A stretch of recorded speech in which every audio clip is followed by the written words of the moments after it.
जेहेतु शीत दिन चलती आ पालंग शाग चारिआडे बहुत इजिली मिल जाऊँगी से आज आपण पालंग शागर आउ गोटे रेसिपी नहीं कि आसी। आज आम पालंग शागर पकुड़ी तैयारी करवा। से देखु मु गोटे बिड़ा पालंग शाग को रफली एमती काटिकी रखी। आपण मैंने ना एमती कलिया पालंग शाग को ने बेसी टाण बाला तार दांठी गुड़ा को नेबेनी देले पालंग पकुड़ीटा भलरे तैयारी हो पार। से देखो मु गोटे कप दे दूची बेसन ता सहित ये मुझे दूसरी 2 चामच कॉर्नफ्लोर बदल में आपण मैंने 2 चामच चाउल चूना ऐड करें। ये देखो मुझे हाफ चामच गोटा जीरा हाफ चामच जुआणी ता सहित ये नहीं गोटे चामच धला राशि। यही पकुड़ी ना आपण मैंने जुआणी और धला राशि को निश्चय ऐड करने ट्राए करेंगे। देखिए पकुड़ीर स्वाद बहुत भल आसो। आईठी देखो मुझे हाफ चामच हलदी गुंड हाफ चामच लंका गुंड स्वाद अनुसार लुण कटा होता 2टी कंचा लंका किछि कटा धनिया पत्र और 1 इंच अदा को मुझे छेचिकी नहीं। पकोड़ी को टिके क्रिस्पी बनवाई ये देखो मु 2 पिंच पाखापाखि खाइबा सोडा ऐड करुँची।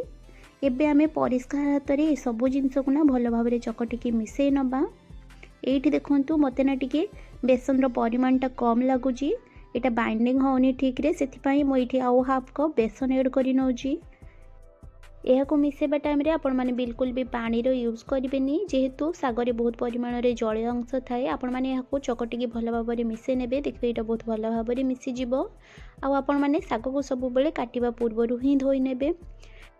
आपण माने यहाँ एमती टेक्सचर रखिए या अधिक बेसन ऐड करेंगे ना पकुड़ीटा खाइबापी बिल्कुल भी भल लगनी। एबे चलतु यहाँ आम छाणी नबा।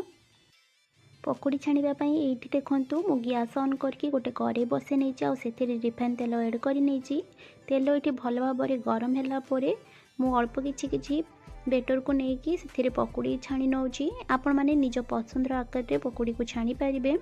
यहाँ आपण मैंने बेसी बड़ करके भी छाणीबेनी ना भितर ना टी कंचा कंचा टाइप रही खाइबापी भल लगनी। तेल पूरा भल भाव में गरम है गैस फ्लेम को मीडियम करके ही आपण मैंने यहाँ ऐड करेंगे और मीडियम फ्लेम रे यहाँ आपण मैंने गोल्डन ब्राउन कलर है पर्यंत फ्राए करने।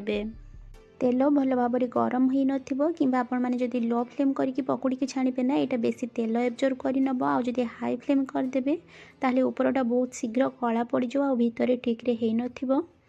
गोटे रिक्वेस्ट आपण मानक जदि मो रेसिपी भल लगुଥାଏ लाइक और शेयर करेंगे। चैनल नुआ थे मो चैनल को सब्सक्राइब करके बेल बटन ऑल क्लिक करने जमा भी भूलें। 3-4 मिनिट कुक कलापर ये देखूँ पकुड़ीटा बढ़िया भाव में गोल्डन कलर हो गलानी। एबे गोटे स्ट्रेनर साहाय्य यहाँ मु बाहर कर नौची। सेम प्रोसेस रे आमे बाकी थिबा पेटर को मध्य तेल रे ऐड करके यार पकुड़ी बने नबा। जेहेतु मुझे बिना प्याज रसुण रे यहाँ बनाऊली से मुझे प्याज ऐड करनी। आपण मैंने जदि प्याज रसुण खाऊा दिन मानक बनाऊे ताहले आपण मैंने साग सहित अल्प किछि प्याज ऐड करें जहाँफल पकुड़ीर टेस्ट आहरी भल आसो। ये देखूँ सेकेंड बेच पकुड़ी बन की रेडी हो जाए गोटे स्ट्रेनर साहाय्य बाहर कर नौची। एबे गरमा गरम पकुड़ी को चलतु आम सर्व कर नबा। ये देखूँ मु गरमा गरम पालंगर पकुड़ी को गोटे सर्विंग प्लेट रे टमाटो सॉस सहित सर्व कर नहीं। आपण मैंने यहाँ निज मन पसंदर जेकोसी चटनी सहित सर्व करें। आईठी मु आपण मानक गोटे पकुड़ी भांगिकी देखौछि देखंतु एटा ना ऊपर पूरा क्रिस्पी और भीतर टिके सॉफ्ट रहबा खाइबापी और बहुत ही टेस्टी रहबो। आपण माने निश्चय थरे ये रेसिपी को ट्राई करेंगे। आ केमिति लागिला मते कमेंट सेक्शन रे निजर मतामत जणाइबापी जमा भी भूलिबेनी।